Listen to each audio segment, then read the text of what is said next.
Kamala Harris's presidential campaign is taking a whirlwind tour of Iowa. The California Democrat held 4 campaign events in the crucial early caucus state on Tuesday. Recent polls show support in Iowa for her campaign plummeting. At an event in North Liberty, Harris was asked what she thought about reports Democrats are left asking if there is anyone else who can jump into the race for the 2020 elections. We are months away from people voting, and people are still making their decisions. And obviously, if anybody wants to jump in the race, of course they should. But the reality of it is that voters are still making up their mind, and that's why I'm here in Iowa. I'm talking with folks in living rooms around the state and listening to them as much as I talk, and doing the work of earning the support of folks who have so much at stake in this election. Tim Perry covers the 2020 presidential campaign for CBS News. He's been following Senator Harris's campaign in Iowa and joins me now from Iowa City. Hi, Tim. So a month ago, Senator Harris said she was practically moving to Iowa and she hoped to achieve a top 3 finish in that state. So what has her campaign presence looked like in Iowa? Was she exaggerating at all? So she was not exaggerating at all, and she actually changed that phrase to she's virtually moving to Iowa. And since then, she's pretty much been here for a good portion of the month of October. She will end up finishing October, spending more days here than in any other early state. As you can see now, she's just talking right behind me to a few voters that were here at her Iowa City town hall. And today, she's held 4 events today. She's held 4 different types of events. She started off at a Women for Kamala event in Cedar Rapids, where she spoke primarily about women issues and other issues that are affecting people in Iowa. Then she moved to a more rural area of Iowa, where she had a story time, where she read to some. It was a mom and Kamala play date, where she read to some of the kids. She went to a soul food lunch today with some members of AKA, which is a sorority that she was a part of at Howard University. And like I said, she just finished a town hall of with about 300 people in attendance. So it's a very busy day, and this is kind of the types of events that she's having, just different types and spreading it out. So what are some of the issues Senator Harris is focusing on in order to connect with Iowa voters specifically? And does it look like she's been successful? Because, you know, a new USA Today Suffolk University poll shows that support for Harris among likely Iowa caucus goers has dropped 13 percentage points since June.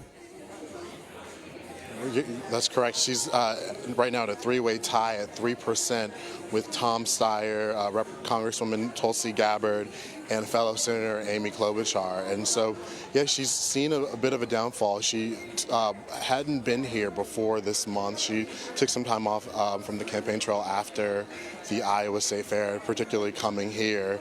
And then, you know, other people in the race, Senator Elizabeth Warren, Mayor Pete Buttigieg, they've been building a lot of momentum. They're getting really big crowds here in the state. They're out fundraising Senator Harris, and she also, you know, back when that last poll was taken in June, she had a really stellar debate performance where she took on former Vice President Joe Biden, and hasn't really been able to have another standout moment like that.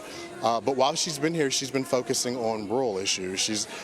She unveiled a rural plan last week that focuses on bringing small businesses to rural parts of America, in particular in Iowa. It will be a $100 million investment to small businesses and tax credits. At a lot of her events, people have been bringing up issues that directly affect farmers, and she's been having to tackle on, you know, what will her message be for some of the farmers in this state that are particularly concerned about some of the big ag companies that are really taking over.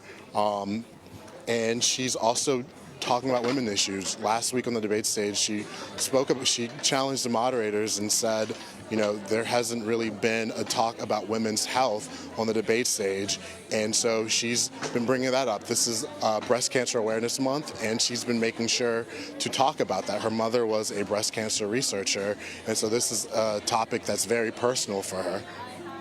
And so, Tim, lawmakers on both sides of the aisle condemned a comment made by President Trump Tuesday in which he compared the impeachment process to lynching. Senator Harris typically doesn't miss an opportunity to take on the president, so let's listen to some of her reaction to that. The gall of Donald Trump to refer to a process that is holding him accountable to our democracy and justice, the gall to suggest that he is experiencing a lynching and he's doing it just to whitewash the fact that he has actually committed crimes and should be held accountable by the United States Congress and by the people of our country. Yet again, it is an example of Donald Trump having no appreciation for the history of this nation, for which he is now the commander-in-chief. Tim, what else did she go on to say? You know, she kind of went, it was a very powerful moment. She spoke in much more graphic detail that I won't get into here, just some of the more heinous crimes that took place during that time period. And, you know, she is the only black woman running in this race, and she is one of 3 black people in the race, Senator Cory Booker and Wayne Messam, in the race right now. So this, you know, it holds a lot more weight when they speak on this issue that's very personal for her.